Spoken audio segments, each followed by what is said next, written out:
안녕하세요. 생생법률쇼 진행을 맡은 최승호입니다. 매주 금요일 생생법률쇼에서는 한 주 동안 우리 사회를 떠들썩하게 했던 사건, 사고를 짚어보고 분석하는 시간 함께 하는데요. 이 시간 법률사무소 HY의 황미옥 변호사님 함께 합니다. 어서 오십시오. 네, 안녕하세요. 법률사무소 HY의 황미옥 변호사입니다. 네, 변호사님.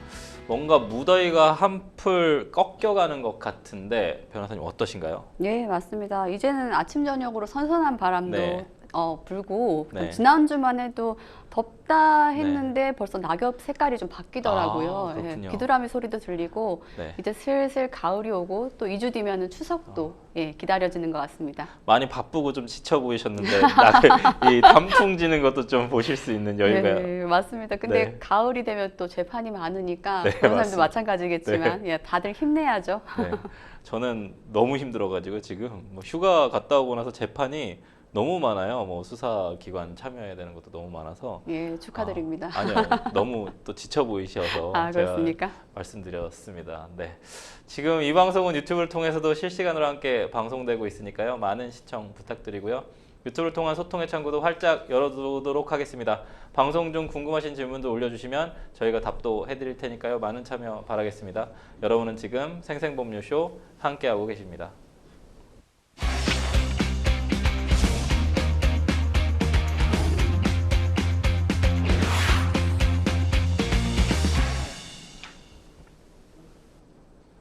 네, 생생 코멘트 시작합니다. 요즘 가장 화제가 되고 있는 말은 무엇인지 그 말이 나온 배경과 의미를 짚어보는 시간인데요. 지난 한 주간 있었던 사건, 사고와 화제의 말말말 살펴보겠습니다. 첫 번째 생생 코멘트입니다. 생생 코멘트, 원심 부당하다고 할 수 없어 인데요. 자세한 내용 좀 살펴볼까요? 서울 신림동 등산로에서 일면식도 없던 여성을 무차별적으로 폭행을 하고 살해한 혐의를 받는 최윤종이 무기징역을 좀 확정받았습니다. 앞서 1심하고 2심에서도 무기징역이 좀 선고가 됐었죠, 변호사님? 네, 그렇습니다. 대법원은 성폭력처벌법 위반, 강간 등 살인 혐의로 구속 기소된 최윤종에게 최종적으로 무기징역형을 확정지었습니다. 아울러 위치 추적 전자장치 부착 명령 30년, 그리고 신상정보 공개 명령 10년, 아동청소년 관련 기관에 대한 취업 제한 명령 10년도 부과하여 확정했는데요. 대법원은 이렇게 이야기합니다. 그 최윤종의 상고에 대해서 원심의 판단을 살펴보았다. 봤지만 논리와 경험의 법칙을 위반한 자유심증주의의 한계를 위반한 위법이 없어 보인다. 그리고 성폭력처벌법상 성립에 관한 법리 오해의 위법이 없다. 아울러 양형의 조건이 되는 여러 가지 사정들을 살펴보았을 때 피고인이 주장하는 사정을 참작하더라도 원심에 심히 부당한 잘못이 있다고 볼 수 없다라는 이유를 결과적으로 무기징역형을 선고 확정했습니다. 최윤종은 뭐 다 아시다시피 지난해 8월 17일 신림동 등산로에서 피해자를 성폭행하려고 무차별 폭행했다가 결국 살해하는 혐의로 재판에 넘겨졌는데 피해자는 결국 사건 현장에 20분간 방치됐다가 사망에 이르렀습니다. 경찰 수사 단계까지만 하여도 최윤종은 피해자의 목을 졸랐다라고 진술했지만 법정에서는 진술을 번복했습니다. 옷으로 입을 막았을 뿐이다 라면서 살해 의도는 없었다라고 시종일관 입장을 유지했는데요. 이에 대해서 1심과 2심은 똑같은 입장 보였습니다. 살해의 고의 인정된다. 공소사실이 유죄로 인정된다라고 보면서 무기징역형을 선고했는데요. 익히 알려져 있다시피 이 사건에 대해서 검찰은 사형을 구형했습니다. 이에 대해서 1, 2심은 검사의 사형 구형 주장에도 일면 타당한 면이 있다. 하지만 국가의 본연의 의무, 즉 사람의 생명을 보호한다는 헌법적 가치를 무시할 수 없다. 이 점 보았을 때 사형은 결국 최후의 수단이어야 하기에 검찰의 사형 구형에도 불구하고 무기징역형을 선고한다라고 하였고요. 아울러 한편으로 이런 염려도 표방했습니다. 이 사형이라는 부분이 배제된 이상 무기징역형을 선고한다면 20년이 경과하면 가석방 가능성이 있죠. 이런 점 부인할 수 없지만 그럼에도 불구하고 재범의 위험성이 있다거나 중대범죄를 저지른 점 인정된다면 가석방도 배제될 수 있지 않겠냐라고 해서 우려를 좀 불식시키려고 했었고요. 알려진 바에 따르면 최윤종 피고인은 재판이 진행되는 동안 총 21번의 반성문을 냈다고 했습니다. 이 점 때문에 피해 유족은 물론이거니와 일반 국민들도 이 반성문 많이 내게 되면은 장량감경에 참작되는 거 아니겠나라고 우려를 표명했죠. 이 부분에 대해서도 재판부는 2심 재판부가 이렇게 이야기했습니다. 여러 차례 반성문을 제출함으로써 반성하는 것처럼 보일 수는 있겠지만 결과적으로 내용을 봤을 때 건강 등 본인의 불이익이나 어려움에 대한 호소가 크고 유가족과 피해자에 대한 진정한 피해 호소는 그 사과는 없는 것으로 보이므로 반성에 대한 의문을 잠재울 수 없다라고 해서 반성문에 대해서 일축시켰습니다. 이로써 결국 대법원에서 최종적으로 무기징역형이 확정된 것입니다. 네, 뭐 대법원의 무기징역 판결, 그러니까 뭐 상고에 대해서 기각한 판결이죠. 상고 기각 판결은 뭐 주로 이렇게 나오니까요. 1년밖에 되지 않은 사건인데 오전 11시에 발생한 대낮 서울의 한 등산로였습니다. 출근 중이던 교사를 폭행하고 강간을 시도해서 결국 숨지게 했는데요. 당시 최윤종이 너클을 소지하고 있었어요, 변호사님. 아까 얘기한 거 중에 옷으로 입을 막았을 뿐이지 살해 의도는 없었다. 너클을 소지하고 있었어요. 계획된 범죄라는 견해들이 많은데 여기다 이제 반성문 21차례 냈고요. 뭔가 사형이 나와야 되는 사건이라고 우리 모두는 다 인정을 하고 있을 것 같은데 판사님들도 분명히 이럴 것 같은데 무기징역이 왜 나왔을까요? 예, 이 사건에 대해서 지금 이 사건 발생하고 신림동 일대 많은 여성분들이 굉장히 공포에 떨었던 것으로 기억을 하는데요. 말씀드렸던 것처럼 현행범으로 체포된 최 씨는 당초 처음에는 살해 의도가 없었다. 그리고 성폭행은 미수에 그쳤다라고 진술했지만 국과수 부검 결과 목이 졸려서 의식을 잃은 것 끝에 사망했다라는 결과가 나왔습니다. 그러자 살해의 고의도 인정했고요. 아울러 여러 가지 범행 동기를 이용하면서 진술하면서 계획성에 대해서 여러 가지 이야기한 바 있습니다. 본인은 강간살인 혐의에 대해서 처음에 부산 서면 돌려차기 사건을 토대로 범행을 결심하게 되었다라고 밝혔고요. 아울러 범행 직전에 작성한 메모를 보면 용기 있는 자가 미녀를 차지한다거나 아니면 인간은 기회를 잡아야 한다는 등의 메모까지도 발견되었고 말씀 주신 것처럼 범행 당시에 너클을 소지하고 있었다라고 합니다. 이런 상황에서 최 씨는 평소에 자신이 그곳을 자주 다녔기 때문에 CCTV가 어디에서 녹화되지 않는지를 잘 알고 있었다. CCTV가 없다는 것을 알고 해당 장소를 범행 장소로 물색했다라고 이야기했고 실제로 주변의 CCTV를 확인했을 때 약 2시간가량 범행 장소와 대상을 물색하는 모습도 보였다라고 합니다. 이 부분에 대해서 결과적으로 계획된 범행이 아니라고 볼 수 없는 상황이었죠. 그럼에도 불구하고 왜 무기징역에 그쳤던 것인가 이 부분에 대해서 상당한 이야기가 많이 나오고 있는데요. 검찰은 초에 말씀드렸던 것처럼 최 씨에 대해서 사형을 구형했습니다. 그럼에도 불구하고 법원은 무기징역형을 선고했는데요. 재판부는 사형을 선고할 수 없는 부분에 대해서 헌법적 가치도 논했습니다만은 한편으로는 이 최 씨가 공교롭게 범죄 전력이 없습니다. 아울러 가정의 보호를 받지 못한 채 타인과 교류 없이 살았던 부분도 있다고 하고요. 또 운둔형 외톨이로 수년간 생활했던 점, 아울러 우울증과 인격장애를 앓고 있었던 점 등등을 감안하여서 사형은 면하되 무기징역형을 선고한다라고 양형의 이유를 설시한 바 있습니다. 아, 그렇군요. 초범이고 인격장애가 좀 있었다라는 부분을 좀 감안을 해서 무기징역형이 나온 것 같은데 어쨌든 죄값을 잘 치르고 언제가 또 가석방, 이 부분 뭐 종신형, 뭐 가석방 없는 종신형 그 부분도 한번 좀 논의를 해볼 필요는 있을 것 같습니다. 저희는 이어서 다음 생생 코멘트 살펴보도록 하겠습니다. 생생 코멘트 볼까요? 고의가 아니었다. 이건 또 어떤 내용인지 볼까요? 사진이 그 5세 아동 숨진 태권도장 5세 아이가 학대해가지고 사망에 이른 한 그 또 재판이 있었죠. 저희가 뭐 저번 주에도 다루고 뭐 많이 다뤘습니다만 고의가 아니었다라는 얘기를 했습니다. 아이가 똘똘똘똘 말려가지고 죽었는데 어떻게 된 건가요? 예, 최근에 의정부지방법원에서 바로 이 태권도 관장 사건의 첫 공판이 열렸습니다. 첫 공판에서는 보통 피고인 측이 어떤 입장을 보이는지에 대해서 입장의 요지를 확인할 수 있는 중요한 재판이죠.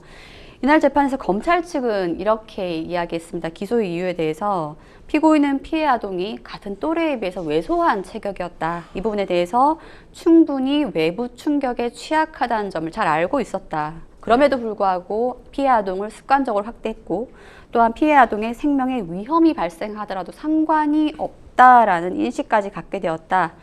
아울러 사건 당일에 다른 사범과 함께 블록을 가지고 있던 피해 아동에게 운동을 할 거냐라고 물었고 아동이 싫다라고 하자 이미 매트에 넣기 전부터 복부를 수에 때렸고 피해 아동을 매트에 거꾸로 집어넣어 결국 살해했다라고 해서 공소 사실의 요지와 내용을 밝혔는데요.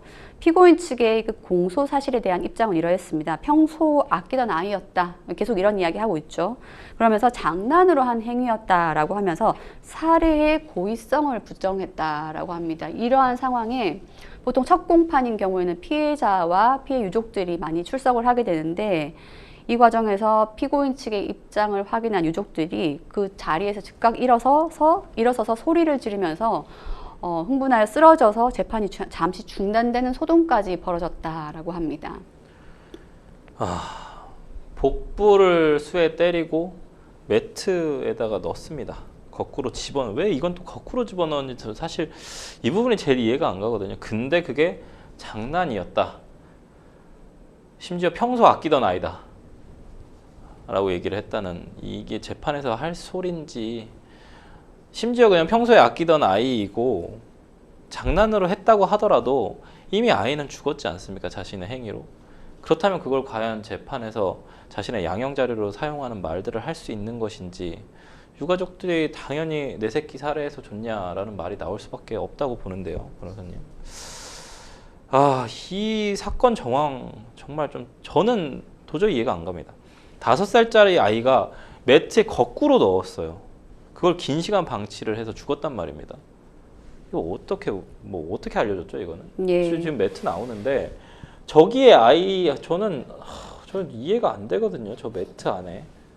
심지어 왜소한 체격이라는 걸 알면서도. 예, 사실 아이를 키우는 학부모들 입장에서는 이 소식을 접해서 듣는 것만으로도 굉장한 고통이 느껴질 정도의 사건인데요.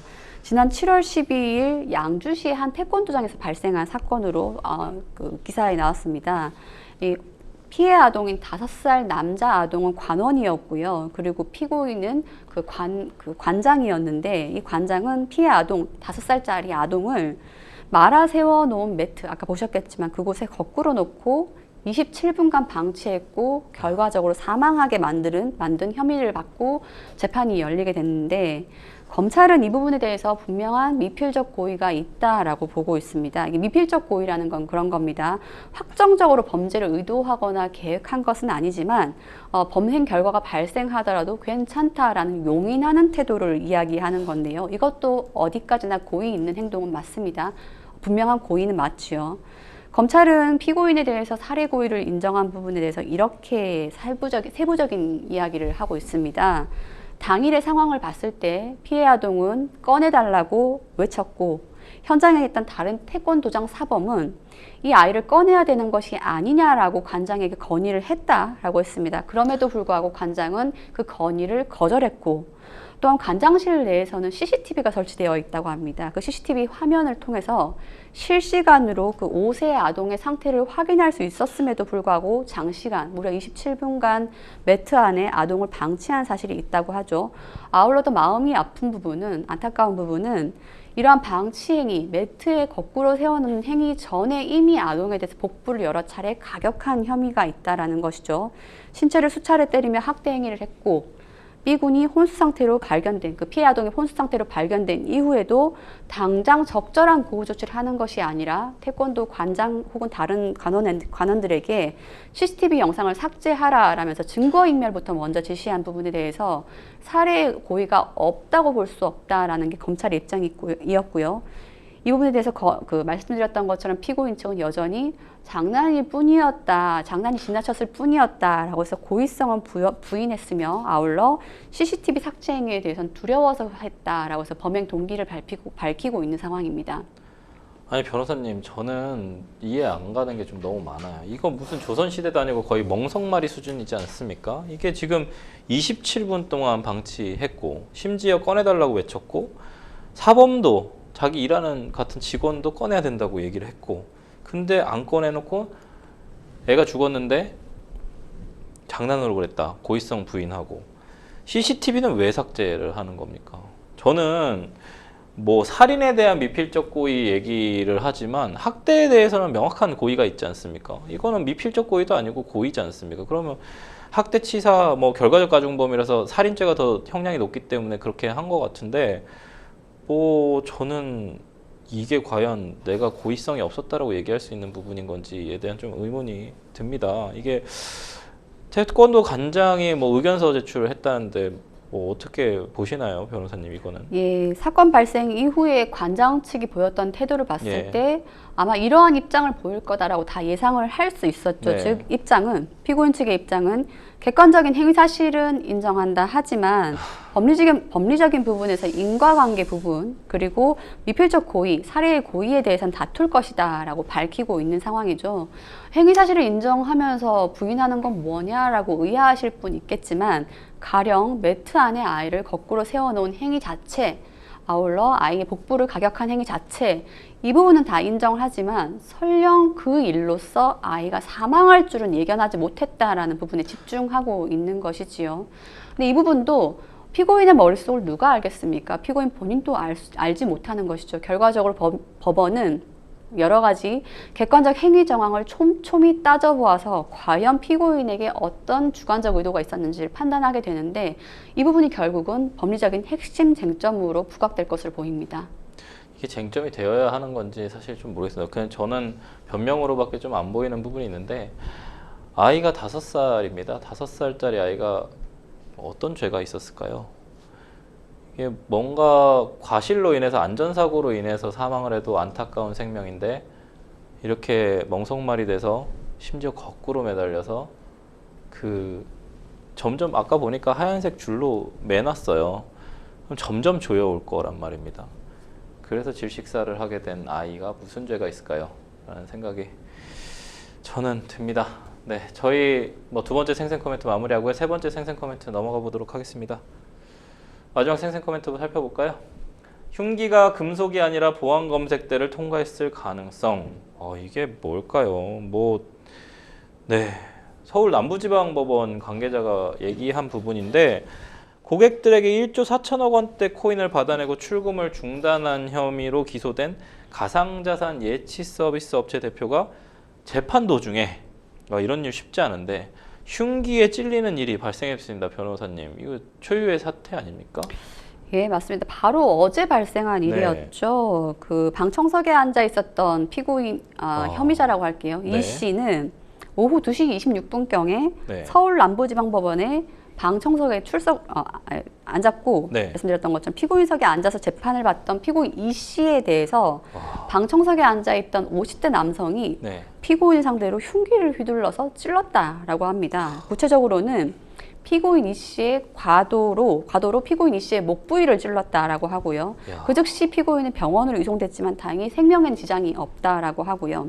도대체 무슨 사건이길래 이런 일이 있나라고 의아하시겠지만 사건 자체는 이렇다라고 합니다. 피고인 이 씨는 2020년 3월부터 지난해 6월까지 출금을 중단할 때까지입니다. 이때까지 하루인베스트라는 투자자산 회사에다가 금원을 예치하면 원금 보장은 물론이거니와 무위험 운용을 통해서 상당한 최고 수익을 지급하겠다라고 약속해서 여러 고객들을 속였고, 그 합계액이 1조 4천억 원에 달한다라고 합니다. 이 1조 4천억 원 상당의 코인을 받아서 편취한 특정경제가중처벌법 등에 관한 법률 위반 사기 혐의로 재판을 받고 있는 상황이었는데요. 이 피해자가 얼마나 많았냐면은 어제 재판은 2차 재판이었지만 지난 3월에 첫 번째 공판이 열렸는데 방청석에는 투자금을 날린 피해자들로 아주 가득했다라고 합니다. 말씀드렸던 것처럼 피해 금액이 1조 4천억 원이면 얼마나 많은 피해자가 있겠습니까? 결국 많은 피해자들이 하루 인베스트의 가상자산을 예치했다가 다 날린 상황이었는데요. 네. 어제 발생한 사건은 그 피해자들 중 한 명으로 추정되는 방청석에 앉아있는 50대 남성이 피고인을 상대로 그와 같은 상황을 벌어지게 한 것이고요. 경찰은 그 방청석에서 목 부위를 가격했던 그 50대 남성을 살인 미수 혐의로 현행범 체포했습니다. 네. 아울러 구속영장 신청도 검토할 방침입니다. 상당히 좀 충격적인 것 같아요. 저희도 다 남부지방법원 많이 갑니다만 남부지방법원이 금융 관련된 사건들이 많다 보니까 사실 다른 법원에 비해서 검문 검색이 훨씬 강화된 법원이거든요. 어떻게 칼을 가지고 들어갔을지도 우선 첫 번째 의문인데, 칼을 가지고 심지어 방청석에 있다가 목 부위를 찔렀다. 저는 상당히 초유의 일이라고 생각하거든요. 너무 좀 충격적인데, 이 사건을 좀 접하고 일반 우리 시청자분들께서 방청을 잘 모르시는 분들은 일반인들도 볼 수 있나? 그리고 뭘 가지고 들어갈 수 있지? 이런 것들 좀 궁금해하실 것 같거든요. 예, 대부분의 분들은 법원 가실 일 자체가 없기 때문에 그렇죠, 예. 생소하실 수 있겠지만 일단 모든 법원은 보안 검색대에서 검색을 받도록 되어 있죠. 네. 그리고 들어간 이후에도 법정에 들어가는 것이 허락되지 않는 재판의 유형이 있습니다. 네. 가령 피고인이나 피해자의 개인정보나 그렇죠. 신상정보를 위해서 가려야 한다 하면은 비공개 재판으로 결정하는 경우도 있죠. 대표적으로 아동 관련 범죄나 성범죄가 그에 해당하죠. 네. 하지만 이 사건처럼 사기 범죄인 경우에는 피해자들뿐만 아니라 일반 방청도 허락되고 있는데요. 이처럼 형사재판은 특별한 사유가 없다면 재판장의 허가 아래 일반인들도 충분히 방청이 가능하고, 아울러 이 상황에서 이런 일이 벌어진 것 같습니다. 근데 말씀드렸던 것처럼 굉장히 의아한 상황이긴 합니다. 몇 차례의 단계가 있었고 법정 현장에서도 피고인 측과 일반 방청석 측은 아예 나무로 그러니까 차단이 되어 있는데 이 짧은 시간에 이게 가능했나라는 좀 의구심은 있습니다. 네, 원래 재판은 공개 재판주의가 원칙이니까 재판은 공개돼서 하는 거고, 이제 공개 재판을 좀 제한할 수 있는, 아까 얘기하셨던 것처럼 성범죄나 아동범죄 이런 부분들은 좀 제한해서 방청을 좀 제한할 수 있다 하는 부분까지 말씀을 해주셨는데, 이거 결국은 법원의 보안 시스템 문제 얘기 꼭 나올 것 같거든요, 변호사님. 네.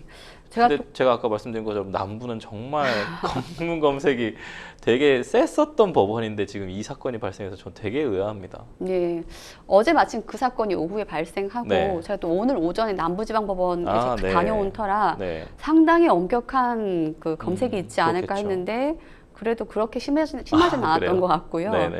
이 부분에 대해서 여러 관계자는 의구심 표한다고 말씀드렸죠. 어떻게 이런 일이 가능했냐라는 부분인데 서울 남부지방법원의 관계자는 일단 그 방청석에 참관했던 그 50대 남성이 소지했던 흉기가 금속이 아니었기 때문에 금속 탐지를 주되게 하는 보안 검색대를 그냥 통과했을 가능성이 있다라고 이야기하고 있지만 구체적인 반입 경위는 조사 중이다라고 이야기를 한 상황입니다. 그러면 금속이 아니면 과도라고 표현을 할 수는 없겠네요. 구체적인 흉기의 소재가 금속이 아니라는 건 맞는데 이건 봐야 될 것 같습니다. 네, 그렇군요.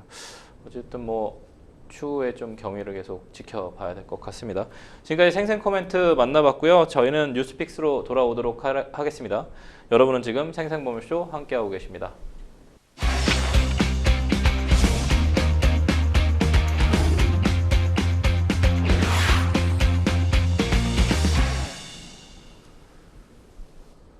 네, 분야별 가장 핫한 소식을 집중 분석해보는 시간 뉴스픽스 시작합니다. 매주 금요일은 주요 사건, 사고, 이슈들을 짚어보는데요. 오늘 만나볼 첫 번째 주제는 전국 뒤덮은 딥페이크 공포, 뿌리를 뽑으려면 어떻게 해야 될까입니다. 다른 사람의 사진을 음란물에 합성하는 딥페이크 성범죄가 활개를 좀 치고 있습니다. 대통령뿐만 아니라 정치권까지 나서서 딥페이크 근절을 위한 목소리를 좀 내고 있는데요. 딥페이크 범죄 현상과 심각성, 대책 등 황 변호사님이랑 얘기해 보도록 하겠습니다. 딥페이크 영상, 음성, 유튜브 등을 통해서 접해본 적이 좀 있으실 것 같은데요. 범죄로 이어지고 있어서 심각합니다. 기술이 발전하면서 AI가 또 발전하면서 또 이런 문제들이 좀 반대적으로 발생하는 것 같아요. SNS 등에 올라온 지인의 얼굴을 음성물에, 그러니까 음란물에 합성을 해서 유포하는 사례가 좀 많아지고 있습니다, 변호사님. 예, 딥페이크 네. 뒤에 있는 페이크가 허위란 뜻이죠. 그렇죠. 예. 타인의 일상 사진이나 일반 영상물을 성적 불쾌감을 유발할 수 있는 형태로 네. 합성하고 편집해서 허위 영상물을 만드는 것을 보고 딥페이크라고 이야기하죠. 사실 이 문제는 오랫동안 제기되고 있었는데 본격적으로 그 심각성이 대두되고 있습니다. 네.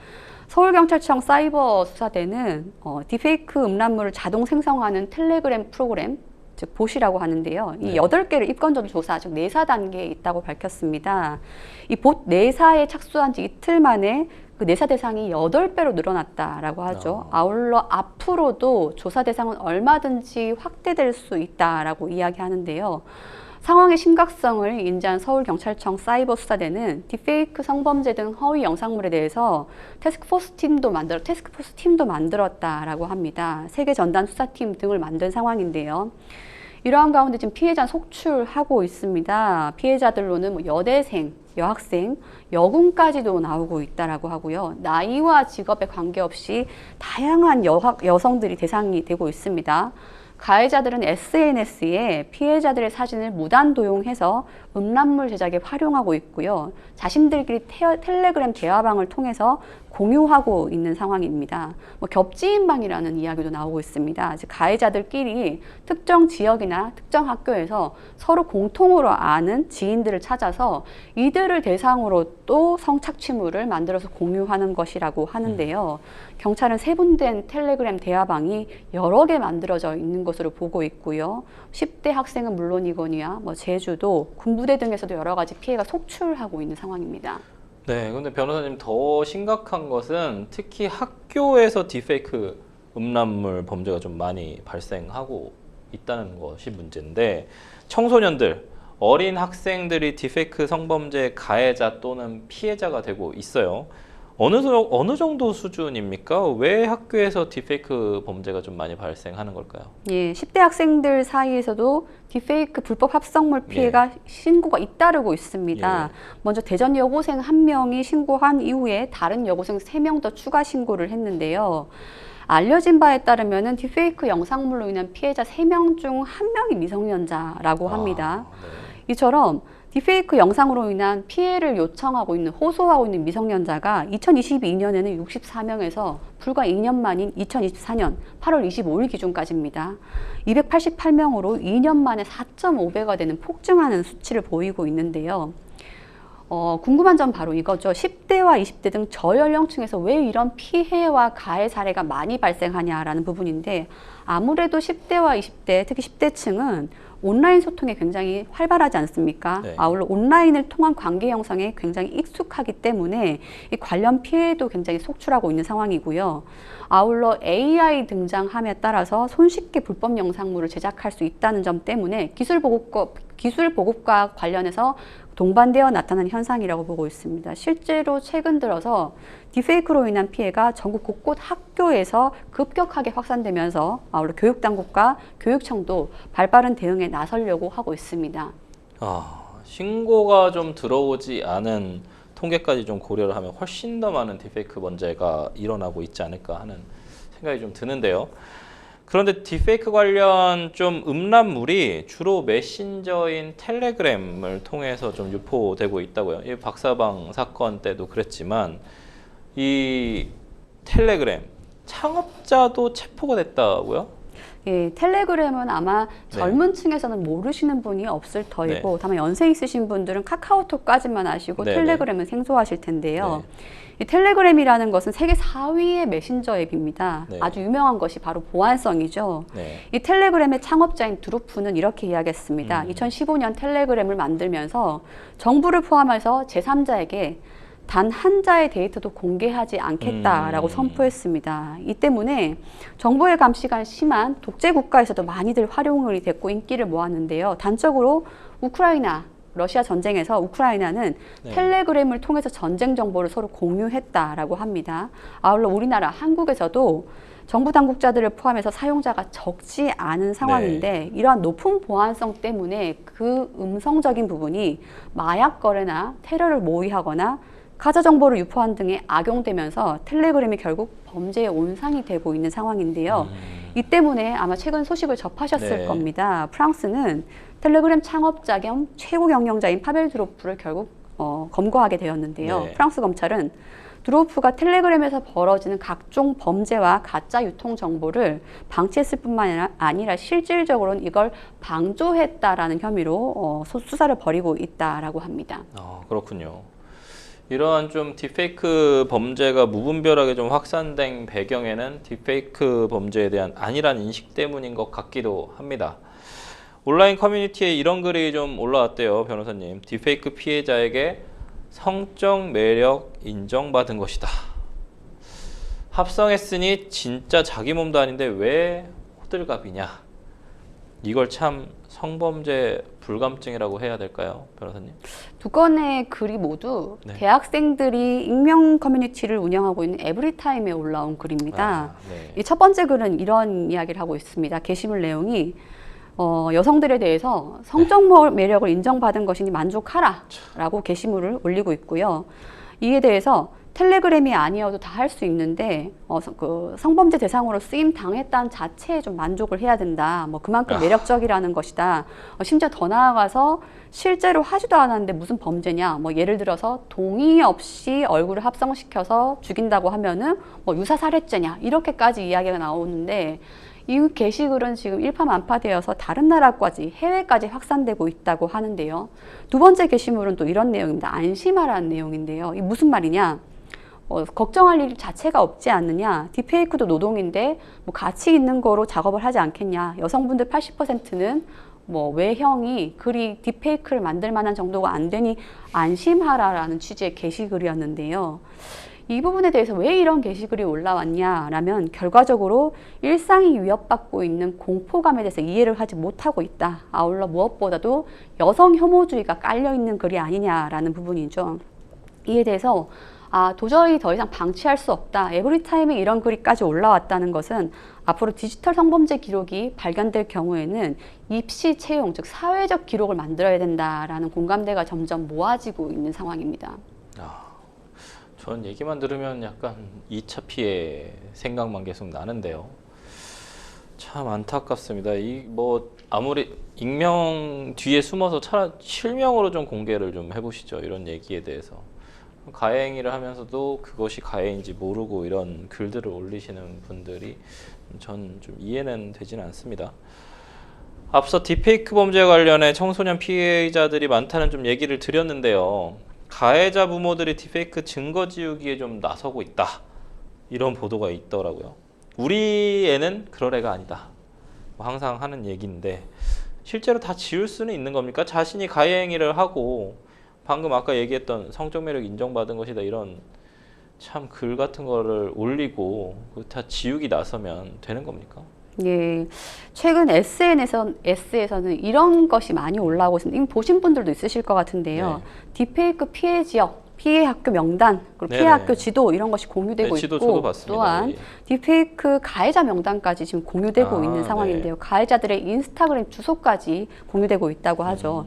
이렇게 되니까 최근에 여러 부모들이, 가해자 부모들이 대학 단체 카톡방 등과 딥페이크 사건에 대해서 여러 가지 기록 삭제를 의뢰하고 있다라고 합니다. 그 말인즉슨 가해자 명단이 돌다 보니 자신의 자녀가 이러한 행위를 한 것이 알려지고 가해자 부모가 얼른 발빠르게 디지털 장애사 업체 관계자들에게 빨리 기록을 삭제해달라는 의뢰를 하고 있다고 하는데요. 말씀드린 것처럼 10대 남학생들의 부모가 SNS에 게시물을 삭제해달라 혹은 딥페이크 불법 영상물을 삭제해달라는 디지털 장애 업체에 대한 의뢰를 맡기고 있다고 합니다. 아무래도 결과적으로 빨리 삭제를 해야 입건을 막을 수 있기 때문인데요.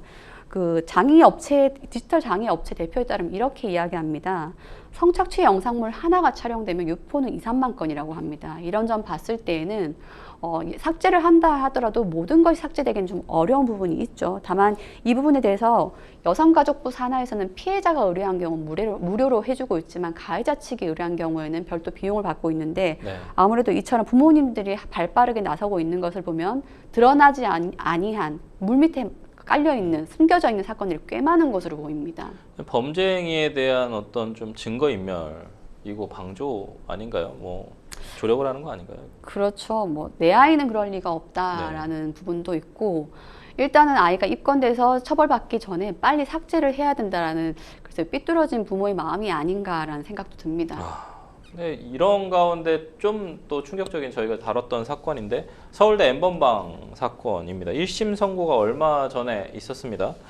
여성 수십 명의 사진을 음란물하고 합성해서 유포한 20대 박모 씨에게 징역 5년의 실형이 선고됐습니다. 변호사님, 충분한 수준이라고 좀 보시는지. 검찰은 10년을 구형을 했습니다. 그런데 어쨌든 뭐 구형 수준보다는 한 반절 정도 돼서 5년 실형이 나왔거든요. 어떻게 보십니까? 예, 사실 이 죄명에 대해서는 어느 정도 형벌이 적절한지에 대해서 네. 논의가 필요하고 앞으로 그 피해 이익에 대해서 피해 법익에 대해서 좀 더 네. 구체화되는 부분이 필요하다고 보입니다. 이들이 처벌받은 것은 바로 성폭력 처벌법입니다. 14조 2항이죠. 네. 허위 영상물 편집 반포 등의 행위고 아울러 여러 번 했기 때문에 상습범의 혐의로 네. 기소가 되었는데요. 그중 주범인 박 씨와 강 씨를 제외한 나머지 공범에 대해서 처벌이 이루어진 건데요. 네. 이 서울대 N번방 일명 사건이죠. 물론 피해자들은 이렇게 지칭하지 말아달라고 합니다만은 네. 그렇게 알려져 있는데요. 서울대 N번방 사건에 대해서 공범인 한 사람이 지금 선고를 받았습니다. 징역 5년이었는데요. 네. 서울중앙지방법원 형사 14단독에서 판결 선고가 이루어졌습니다. 이 부분에 대해서 징역 5년 선고뿐만 아니라 40시간의 성폭력 치료 프로그램 이수명령, 아울러 네. 5년간의 정보통신망을 통한 공개 고지, 5년간 아동 청소년 관련 기관 취업 제한 명령도 내리게 되었는데 5년의 징역을 선고하면서 재판부가 이렇게 이야기했습니다. 일단 피고인이 촬영한 촬영물이나 소지 가공한 그리고 영상물 내용이 굉장히 불쾌하고 저속하고 역겹다. 평범하고 평화로운 일상이 완전히 엉망으로 되었을 피해자의 성적 굴욕감과 불쾌감과 정신적 충격을 헤아릴 수 없다라고 해서 그렇게 선고를 했고요. 다만 구체적인 이유를 보면 5명과는 합의를 한 걸로 보입니다. 그리고 네. 6명의 피해자에게는 형사공탁을 한 것으로 보입니다. 다만 이 5명의 합의자와 6명의 형사공탁자를 포함하더라도 밝혀지지 않은 성명불상의 피해자가 훨씬 많은 것으로 보입니다. 이런 네. 점 봤을 때 단지 그들과 합의하고 공탁했다 하더라도 나머지 피해자들에 대한 피해가 회복되었다고 볼 수 없다. 그리고 죄질이 불량하다고 네. 봐서 결과적으로 징역 5년을 선고했는데요. 말씀드렸던 것처럼 사건의 주범인 박 씨와 강 씨, 서울대 졸업생들이죠. 네. 그래서 서울대 N번방이라고 붙었는데 네. 이 주범에 대해서는 아직까지는 선고가 이루어지지 않았습니다. 이들은 구속 상태로 재판받고 있는데 네. 이번에 징역 5년 선고받은 공범에 비해서 훨씬 많은 영상물을 게시했고 고시했던 혐의를 받고 있는데 과연 이 주범들은 얼만큼의 형량을 받을지 이것도 귀추가 주목되고 있습니다. 아, 그렇군요. 뭐 아마도 더 무거운 처벌을 받지 않을까 싶은데 현행 성폭력 처벌법상 이 허위 영상물의 편집 또는 반포 행위는 5년 이하의 징역 또는 5천만 원 이하의 벌금에 처해지도록 하고 있습니다. 혹시 이게 상한선이 5년이라서 5년이 나온 건지 당정은 어쨌든 이 징역을 좀 더 늘리겠다고 발표는 하긴 했거든요, 변호사님. 이게 네, 뭐 맞습니다. 그런 사유입니까? 일단 딥페이크의 일련의 사건으로 인하여 네, 당정이 지금 발등에 불이 떨어졌습니다. 네. 당정은 딥페이크 성착취물 관련해서 일단 국무조정실에 종합 컨트롤 타워를 설치하겠다라고 먼저 방침을 설명했습니다. 네. 그리고 지금까지는 각 부처에서 각 대응하는 느낌이 강했는데 앞으로는 국무조정실이 종합 컨트롤 타워, 통합 컨트롤 타워 역할을 하면서 계속적으로 대응을 하겠다라고 했고요. 네. 처벌 강화가 굉장히 주된 이슈가 되고 있습니다. 말씀 주신 것처럼 현행법상으로는 허위 영상물 편집 반포는 결과적으로 5년 정도로 상한이 있는 상황이죠. 물론 여러 가지 범죄가 경합된다고 하면 늘어날 수 있겠지만 그런 부분 최근 징역 5년 선고된 것에 반영될 수밖에 없었죠. 그래서 그래서 당장은 어쨌든 7년을 좀 확대하겠다라는 내용이 좀 있는 것 같고요. 야, 지금 뭐 만약에 그냥 단순 소지한 경우 혹은 이 영상만 보기만 한 경우는 처벌이 어려운 거죠. 네.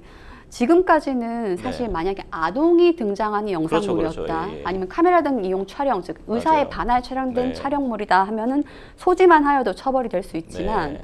지금처럼 허위 영상물인 경우에는 소지를 네. 처벌하는 규정이 흥결되어 있습니다. 네네. 이 부분 때문에 민주당 측에서는 소지만 하여도 처벌하는, 즉 소지 구입, 저장, 시청하는 행위에 대해서도 처벌하는 규정을 신설해야 된다라고 해서 5명의 의원이 지금 새로운 성폭력 처벌법 개정안을 네. 발의한 상황입니다.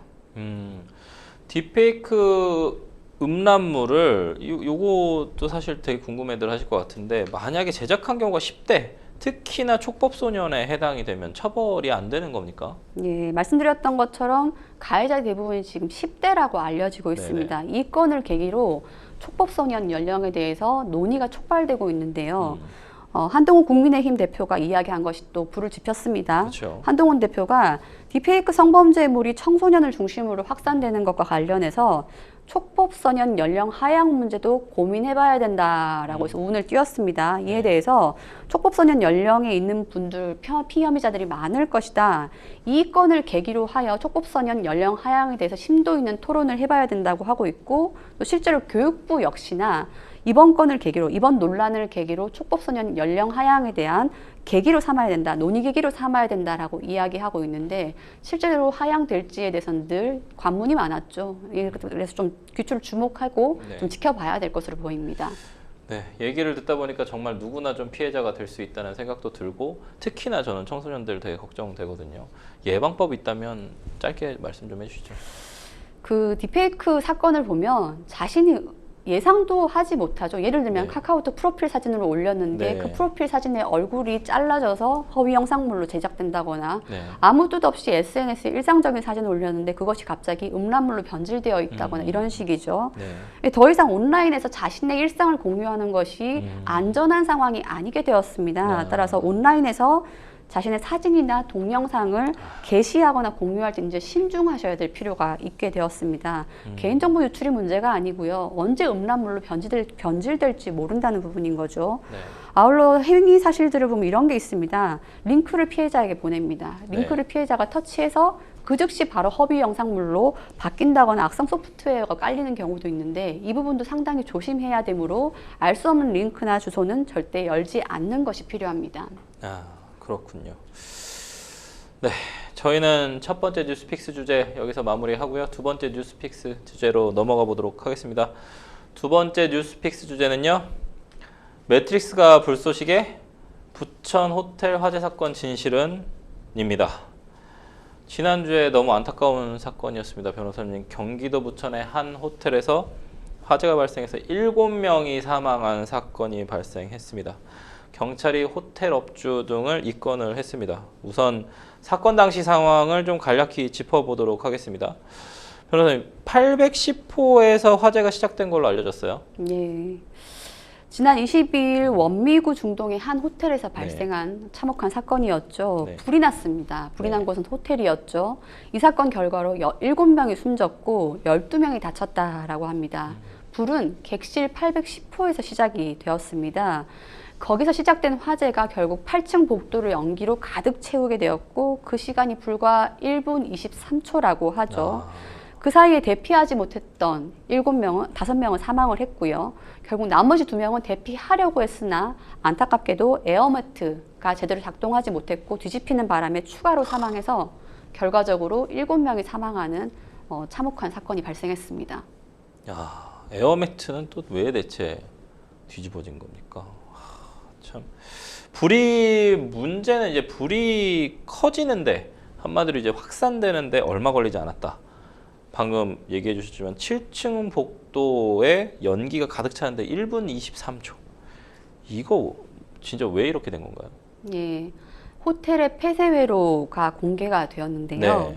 부천 호텔 화재 소방 활동 보고서에 따르면 건물 7층 복도 전체가 뿌연 연기로 가득 찼다고 합니다. 지금 이게 나오네요. 810호라고 네. 되어 있는데 810호임에도 불구하고 네. 건물은 7층이라고 하죠. 아, 네. 이곳이 전체가 뿌연 연기로 가득 차는데 말씀드렸던 것처럼 불과 1분 23초였습니다. 와. 810호에서 불이 시작됐습니다. 네. 처음 보시면 한 투숙객이 나오고 있죠. 네. 들어가고 있죠. 네. 그 투숙객이 들어간 시각은 오후 7시 31분이었습니다. 네. 그 후에 이 투숙객은 34분 31초에 퇴실했고 그로부터 2분 36초 뒤인 7시 37분 7초에 연기가 흘러나온 장면이 포착되고 있습니다. 네. 이 투숙객이었던 이 A씨는 객실에 입실한 뒤에 에어컨에서 불똥이 떨어지는 것을 봤다라고 하고 또 타는 냄새를 확인했다고 합니다. 그 즉시 호텔 측에게 방을 바꿔달라라는 민원을 접수하기 위해서 퇴실한 것이 바로 저 장면인데요. 네. 이후 1분 23초 뒤에 건물 복도가 연기로 가득 차죠. CCTV 화면이 온통 회색으로 덮이는 것을 보실 수 있을 것입니다. 네.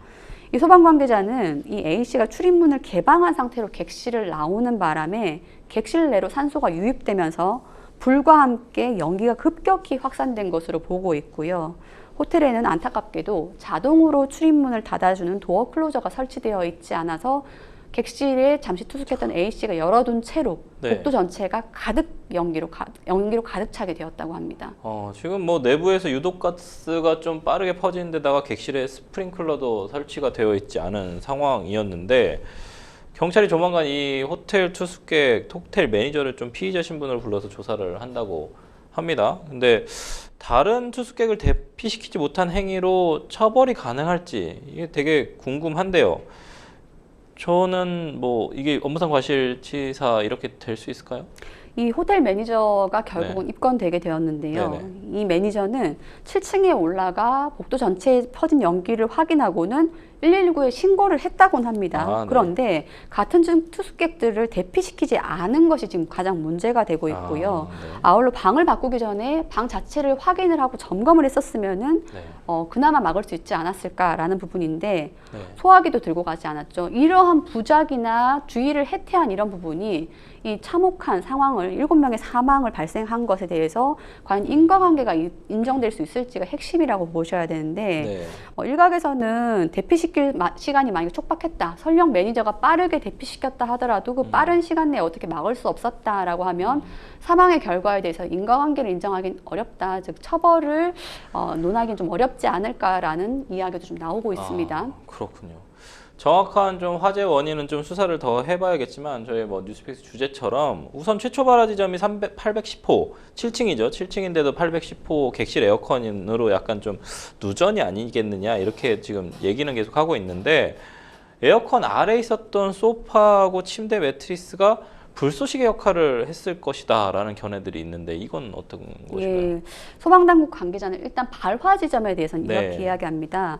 에어컨으로부터 불똥이 튀어져 네. 불똥이 떨어져서 소파와 침대로 옮겨 붙은 것으로 보고 있다라고 네. 1차 조사 결과를 이야기하는데요. 네.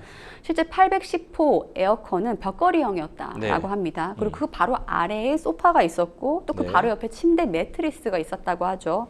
아시는 것처럼 다른 물질에 비해서 이러한 소파라든지 침대 매트리스는 한번 불이 붙으면 그 확산 속도가 굉장히 빠르죠. 그렇죠. 이 부분 때문에 결국 발화는 이렇게 발생한 것이 아닌가 보고 있고요.